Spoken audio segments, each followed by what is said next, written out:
This podcast is proud to be part of the TalkSport Fan Network. TalkSport. Powered by fans. This podcast is sponsored by AMG Logistics and in association with the Birmingham City Official Supporters Clubs. I'm your host, Craig Courtney, and we're looking forward to the next Blues game and finding out what our opposition fans think. Sit tight and enjoy the next edition of The Away End.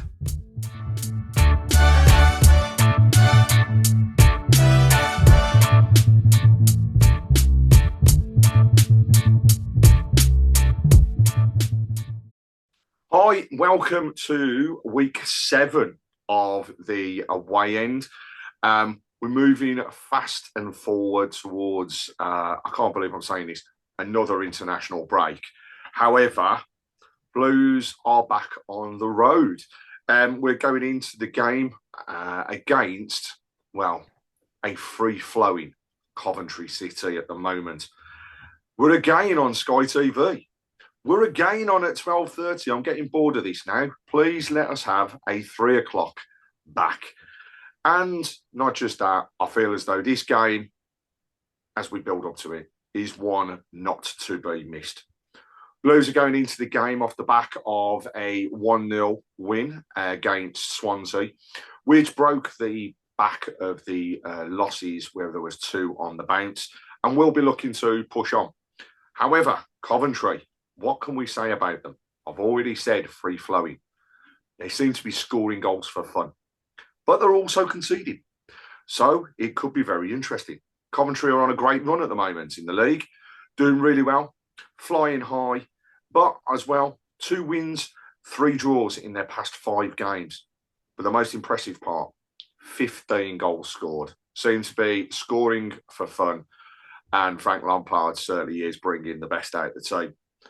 On the downside, though, you have conceded 7. So it is going to be interesting to see whether we can get our scoring boots back on and our defence can keep you out. Coventry are also looking to continue their run in the league and build their way up, pushing no doubt for a playoff, if not automatic promotion, after some really good past couple of seasons. We're joined this evening by Simon Lilleberry from the That Cov pod. So, Simon, thank you very much for joining us on the Away End. Looking forward to hearing a bit about Cov. So, first of all, tell us a bit about the podcast. Yeah, That Cov pod. I mean, we started it only at the start of last season, but it's been absolutely brilliant. Myself, John, and Jig, who we do the pod with now. Yeah, we really enjoy it. Just talking about everything Cov. Audience seems to really like it and really enjoy kind of putting my bit more of my work into something I'm really passionate about, which is Cov. So really enjoying it. Hopefully we get the promotion that will just crown everything off this season. But yeah, love doing it. I'm sure you're the same. Indeed, and you know we're into our 15th season, but I think it's a good point at this stage to say Tilton Talk has also reached the final stages of the National Football Content Awards for 2025. We are, as always, saying, please, please, please, vote, vote, vote. And details of the voting will be shown at both the beginning and throughout the whole of this podcast. So please, if you have them, any votes would be very much appreciated. But we go into the game with a history that's actually really, really, really close between the 2 Midland sides. 65 games played between us, of which Birmingham have won 25. They have drawn 20 and lost 20. The downside for us comes in the past 5 games. So we've seen just 1 win out of those 5, 1 draw and 3 losses.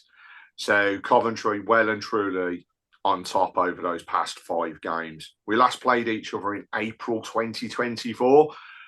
For Birmingham fans, probably one of the only plus sides of that particular season as we got to the end of it. For Cov fans, they hated it as Birmingham won 3-0 at St Andrews at Knighthead Park.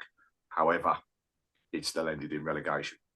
So for us, we have played on and built that forwards. Coventry continued as well with that run of the league at that point. So, Simon, tell us a little bit about Cov this season. Obviously, we didn't play each other last season as well. So what can we expect from good old Frankie's team. And this season, like I say, you're scoring for fun. What do you think is bringing that on? Yeah, really interesting. Interesting to you mention that kind of head-to-head, last head-to-head. I'd almost forgotten about that game at St Andrews, and I think half the players had forgotten to turn up as well because I think that was the game which was 3 days or something before our FA Cup semi-final It was with Man indeed. United, and I've never seen a team of players want to get injured less than at that game at St Andrews. And obviously, we had a really poor end to that season after the FA Cup semi-final as well, but it was worth it to nearly make the final. This season, I mean, it's been really, really good so far. We've played really, really well. Um, we crossed the ball an awful lot last term, and there was a little bit of worry that we might be a little bit one-dimensional under Frank Lampard, even though the results were amazing. We crossed the ball more than anyone in Europe. I think we scored 18 headers or something. It was a very much that was how we were going to score goals. This season's been more exciting, more free flowing. It's a really, really balanced squad up front in terms of the starting 11. We've just been able to kind of take teams apart. I mean, you were bang on in the intro as well, saying we're really good going forward. We're quite exciting. We look like we can create chances. Defensively, we have struggled a little bit, but in the last game away at Leicester, we got a 0-0 draw, and it was kind of a different side to this team almost. We Mm-hmm. backs against the wall at times when we needed. Really hard place to go and get something Indeed. more than good enough for a point there. Obviously, you guys lost 2-0 there as well a few weeks ago. And we did well enough to get a point. Don't think we did enough to win the game, but it was good to see a different side of us because although it's lovely scoring all these goals and being really exciting, sometimes you do want to see a bit of defensive solidity and things. Had you right 5 goals, Frank Lampard just plays him down the centre and he scores goals when he gets the chance. He's by far our best striker. That's the thing we probably don't have that maybe you guys have a bit more. I think our starting 11 is very good, especially when fully fit. Off the bench, we've let quite a few players go out on loan, fringe players. We don't have too much off the bench, so it'd be interesting to see how the game goes if we're level in the last 20 minutes. I think you guys would probably come into it with a bit of your strength off the bench and some of those subs you'd be able to make, which we can't make too many subs right now in the attacking third. So yeah, it's been really, really good so far. Unbeaten in the league, 4 draws, which is too many to be honest. If we want to be pushing for the top two, which I think is within reach this season. Mm. But yeah, really, really positive, and the home form's really, really good, really good. We've lost twice at home under Frank Lampard in the league, and he came in November last year, and we lost to Leeds and Burnley, who got 100 points apiece last season. Since then, unbeaten, and that's really important. The atmosphere at CBS is really good, and hopefully we can get you guys on the back foot and show how good we are going forward. And I think that's the, excuse me, that's the key moving forwards with the whole of the game as it comes into Saturdays. We've got a Birmingham team whose defence is really solid. You've got a Cov side that has league goals, but as you say, against Leicester, we're very solid.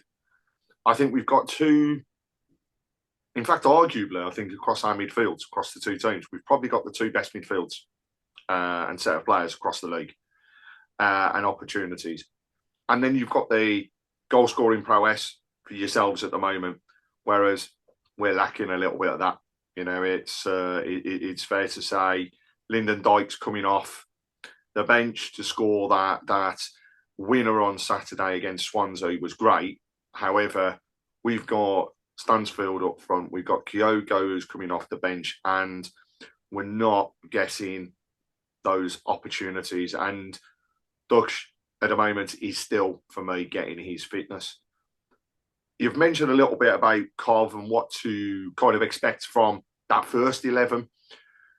I'm sensing that if I said to you, tell me about your strengths and where your weaknesses are, I think what I've already heard is strengths are the 11 is great, you can score goals, free flowing. However, is it fair to say the weakness is the bench?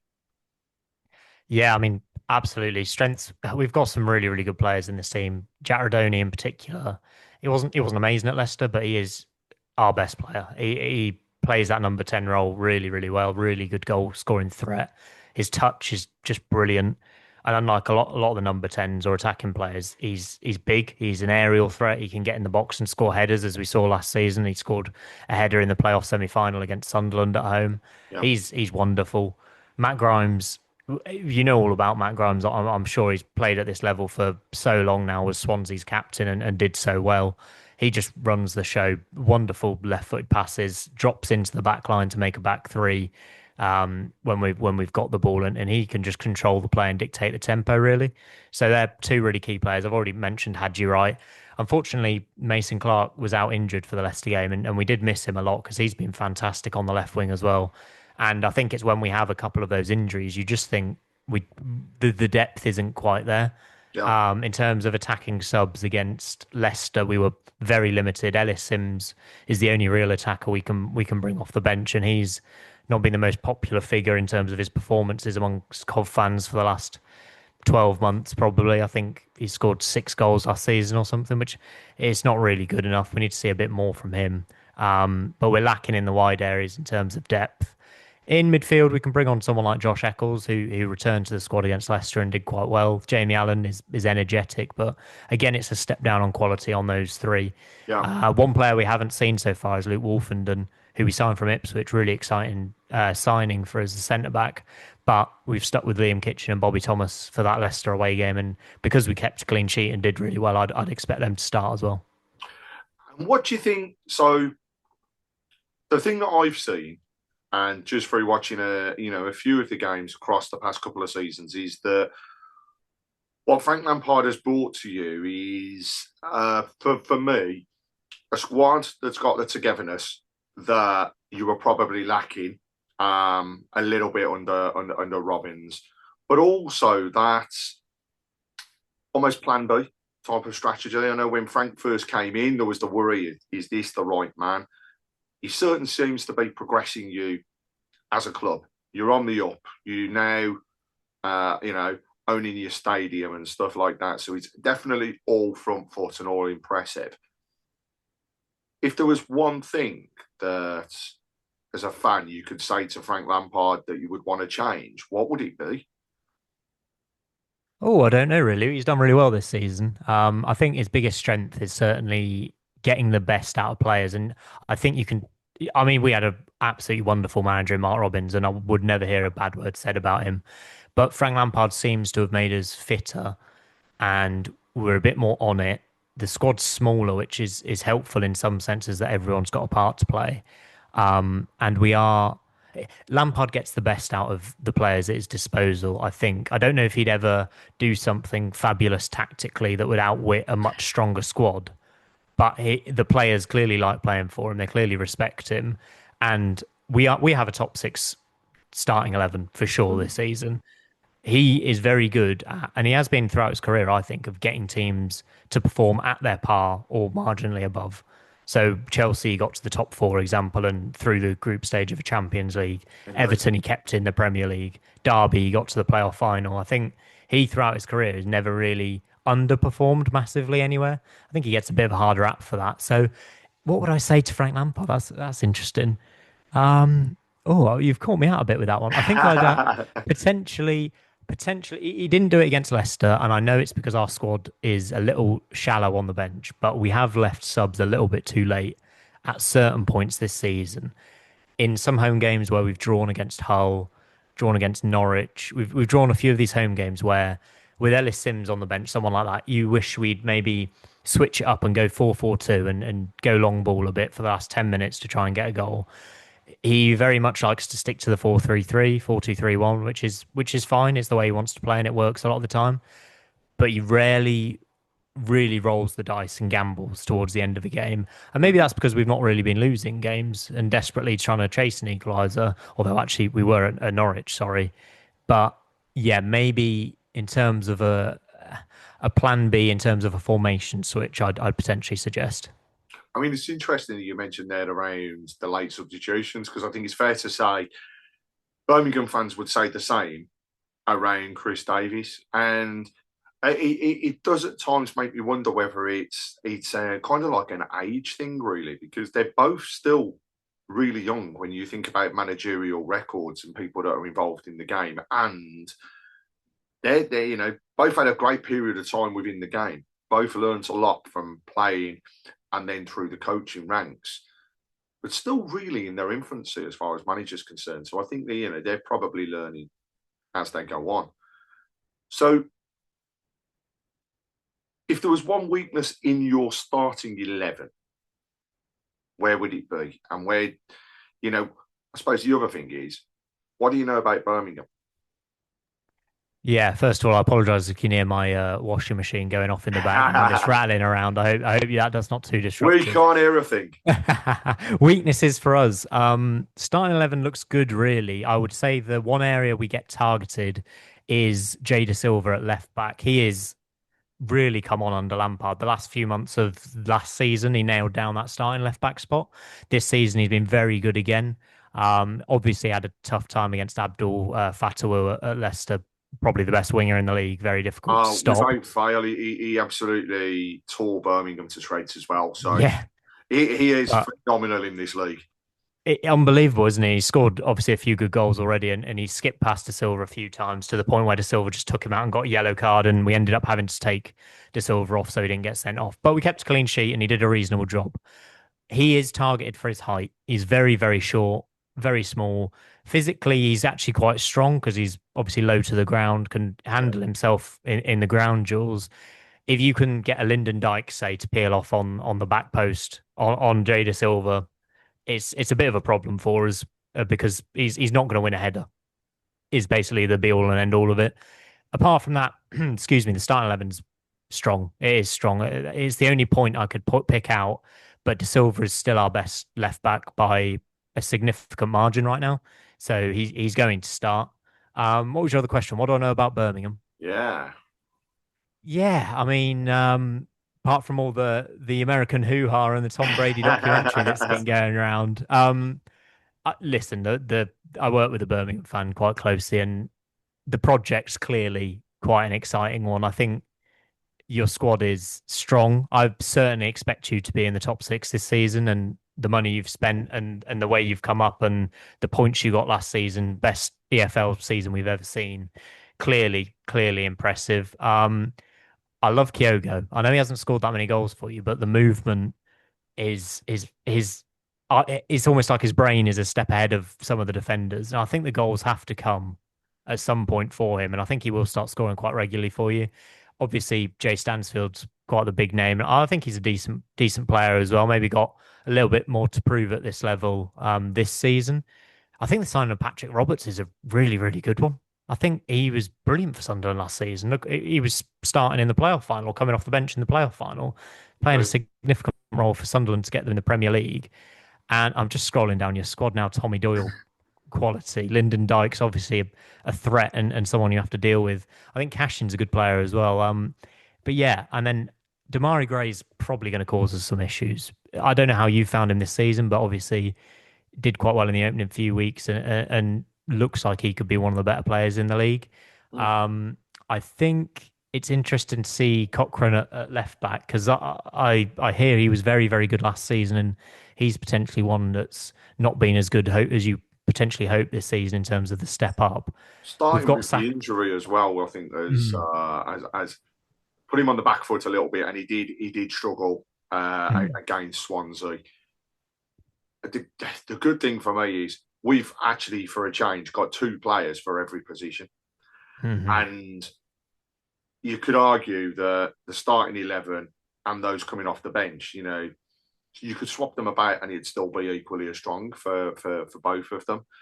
That's the difference with us. That's the real difference with us. You could, if you take out a few of our key players, the drop off is fairly significant in quality. And I love a lot of the lads on the bench, but they're just not. We've got some of the best players in the league in our starting 11. We've got players who can just about cut it in the Championship on our bench. I think that's where we're at. I think we made 8 subs for the cup game at Millwall, 8 changes. We lost 2-1, I think it was in the end, a late penalty consolation goal, but we were second best easily. I bring up Cochrane because we're going to have Sakamoto starting probably on the right-hand side, and at home on his day, he just can twist anyone inside out and really cause problems. His delivery is superb as well, so that could be a route if he is struggling that we try and take advantage of. I mean, it's hard to call who's going to start in the defence, apart from the 2 centre halves, because I think what I saw last week, first of all, we dropped Newman. Hmm. And I think for every fan going in, we're like, whoa, what's going on here?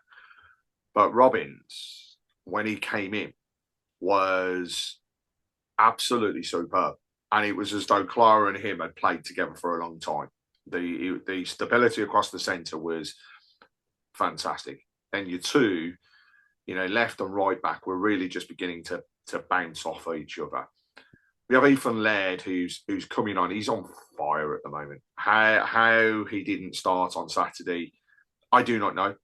However, when he came off the bench, he was in that. He's in, defensively, he's doing well, but he isn't afraid to come forwards. He will take people on. He will whip in balls.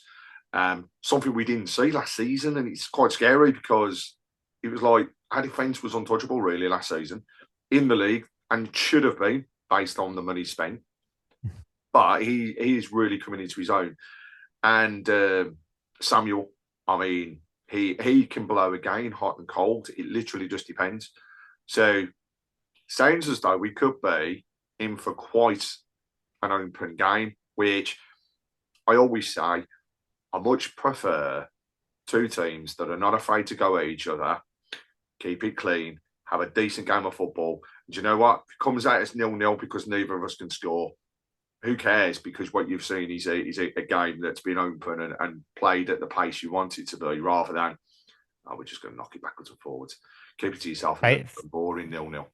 Famous last words, but I really can't see this being 0-0. I think there's too much attacking quality on both teams and defensive weakness that we've shown at times this season, certainly. That, yeah, I would be surprised if both teams don't find the net at some point. Well, we'll be coming on to some predictions in a short while, but what I want to do is test your knowledge. So, as a Cov fan, in all honesty, this shouldn't be too hard. Oh no! What we do on the away end is I want to ask you to name 5 players that have transferred between the two clubs. So that can be a loan or a permanent transfer over the many seasons that we have had players swap. And I will say there are some phenomenal names. There's also some players that have been with yourselves, didn't transfer to Birmingham, but represented Birmingham. So, I know that there's a few of those. I can't, just to make it fair on the others that have done it, can't accept them. But we can talk about them. So, see if you can name me 5 over the seasons. And the list is pretty large. So, you've really done me. I tell you what, there's one I definitely know because it made me cry when I was a kid. First transfer to ever make me cry, Gary McSheffrey. Indeed. What a player, for me, somebody that showed his true potential when we was in the Championship, didn't really get off the ground when it came to the Premier League, which was a shame because that guy had incredible talent, scoring and whipping in balls. He was just superb. I think at the time it was the most expensive championship to championship transfer. Was it like 4 million quid or something? Yeah. I honestly could not believe my eyes when I read that. Honestly, couldn't believe it. I don't think he definitely didn't transfer. Lee Carsley played for both of us, didn't he? He did indeed. Do I get any points for that? Oh, you can have that one, definitely. You so far you've gone from a left winger into a defensive midfielder. Well, you've had a few strikers and also goalkeepers, and more importantly, defenders. Let me have a. Did Gary Breen come to us from you? I'm pushing my knowledge here. Or was there a gap? Gary Breen did come from Birmingham to Coventry, indeed, and he actually signed at the time for, again, really high level of amount, 3.75 million. That was. Yeah, you had Peter and Love as well, didn't you? We did indeed have Peter and Love. Honestly, he is my fellow podcaster's favourite ever Cov player, and What a guy on the ball. I mean, I don't think I've ever seen somebody that could run. And it was almost as though, he had plasticine on his feet because the ball just stuck to him and he could take people on, he could score the goals. He was superb. And even at the back end of his career at Birmingham, he was still flying. Yeah. Oh, Clinton Morrison. When did Clinton Morrison play for you lot? Did he have a couple of spells there?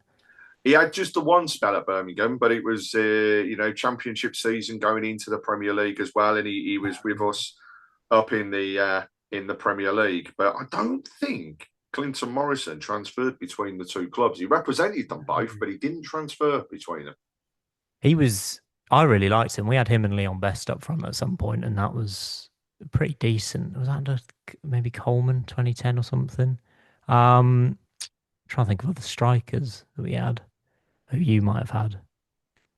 Well, we had a free transfer. I'll give you a hint. We had a free transfer that moved from Coventry Marlon to King. Birmingham. Marlon King. The verbal contract he signed with Cov.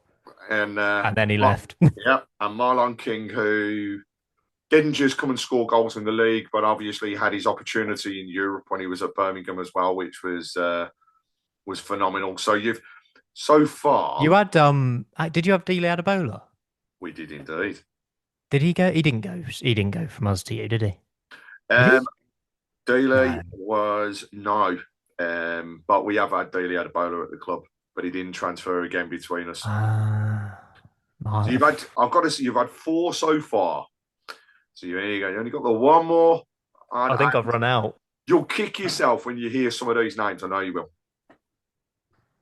Oh, there's got to be more recent ones. For some reason, my brain's going back to early 2000s, but there's got to be some more recent ones that we've. Well, Gary McChesney, you mentioned, first of all, was at Birmingham. Julian Joachim?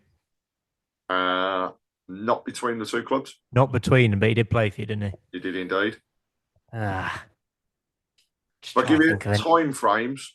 So you had a goalkeeper from us in the 2018-2019 season. He was only a loan transfer, but Is that Stockdale? Stockdale. There's your 5th. Sir, you knew you could do it. I think he played like twice for us. Was it an emergency loan? It was an emergency loan, yeah. He was well and truly frozen out of the Birmingham squad. He was quite good. He was phenomenal. And you hear the story of what happened, which we have done. He's joined us on Tilton Talk, and he has talked about his time at Birmingham and what happened. And you know what I mean? No player should never go through what he went through. So he did well. But to give you a few more names, you can give me another hint if you want, and I'm enjoying this. Wow! Or a date. Centre back, £4 million from Scott Dan. Birmingham. Scott Dan. He was brilliant. He was so good. How did I miss him? Goalkeeper, loan transfer again, 2004, 2005, Birmingham to Cov. He was at the back end of his Birmingham career when he moved. Put you out your misery, Ian Bennett. No, I wouldn't have got that. Maybe you should just tell me them from now on before I embarrass myself. I've done all right. Stern John was another one. 300,000 signing. Brilliant. Martin Granger went to you on loan from Birmingham. David Burrows from Cov to Birmingham on a free transfer. Mentioned a few of the others, but I mean, one of them for me, a guy that would head anything that was put in front of him and was an absolute colossus. One of my favourite ever defenders that I've seen at Birmingham, Liam Daish. What a legend he was. The super cool and quiet Chris White was loan transfer as well. What can I say? The guy that scored arguably the best goal you will ever see at Wembley, in my opinion, John Gale, signed from Birmingham to Cov. We also had David Smith, who came from Cov to Birmingham. A few of the names now going really back over time. Eddie Brown, George Allen, Tommy Briggs, Frank Mitchell, Jackie Brown, Bob Evans, David Rennie, Greg Downs, of course, Plattner, Paul Shepstone, Mick Ferguson, Brian Roberts, and then really going back over the years, talking 1969 to 1970, Tony Haley. So we've had some great players that have transferred between the clubs. So there's not really been that a recent one. No, Last 10 years, really, Stockdale and yeah. so we get to the important point now where I ask, what does your head say and what does your heart say the result will be on Saturday in our 12:30 kickoff? I think they're both saying the same thing. Potentially. I've said 3-1. I think Cov will win 3-1. I think, listen, I'm concerned about your subs and the second half and how that might pan out and the strength in which you might show in the game. But I think if we can get off to a good start and stamp our authority on the game and get an early goal or two, we can control things and hopefully just have enough to see you guys off. Listen, you've got enough in that squad to definitely get something from this game. But we're really good at home. I'm trying to be a bit confident going into this game, even if it might not be the same on Saturday morning.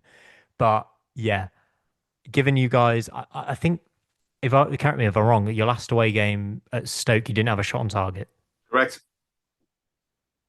I think you'll score though, if that makes sense.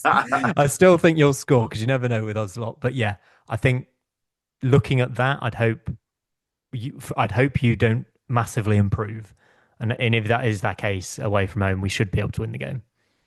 So I mean, you can imagine I've got to back my boys. However, it's going to be tight. I think we actually could end up, and all jokingly, I know I said a 0-0, but we could end up nullifying each other. I really don't think it'll be that.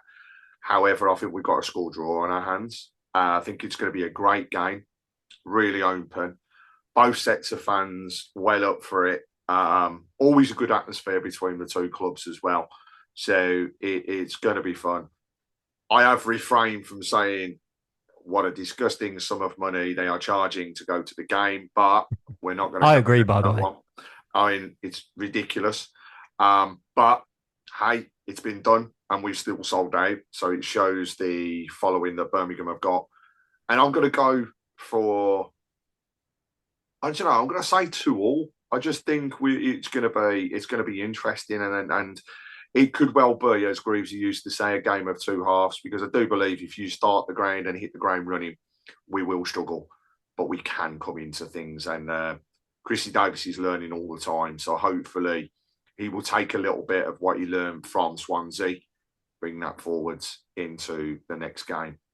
How happy would you be with a draw? Would you be happy with a draw? We're drawing too many games. I'll take a draw because I think that this league is that open that in the past seasons we've seen somebody run away with it all the time. I don't think you're going to see it this season. And some people would argue it's actually a poor league. For me, I like it when teams are that close that you cannot predict what's going to go on. And yeah, who knows? We could both be talking about, dare we say, playoff game against each other, or even fighting for top two will do me. Top two will do both of us. I think I'd say exactly the same, but I just think we're still learning. But yeah, I'll take a score draw. I'll go with 2-2. So Simon, thank you very much for joining us on the away end, which is sponsored by AMG Logistics and in association with the official Birmingham City Supporters Club. Details of how to join that can be found on www.bcfcosc.com and look out for further details and links. Again, thank you for joining us, and I'll sign off all by always saying have a great game for the rest of the season, but not on Saturday, and keep right on. Cheers.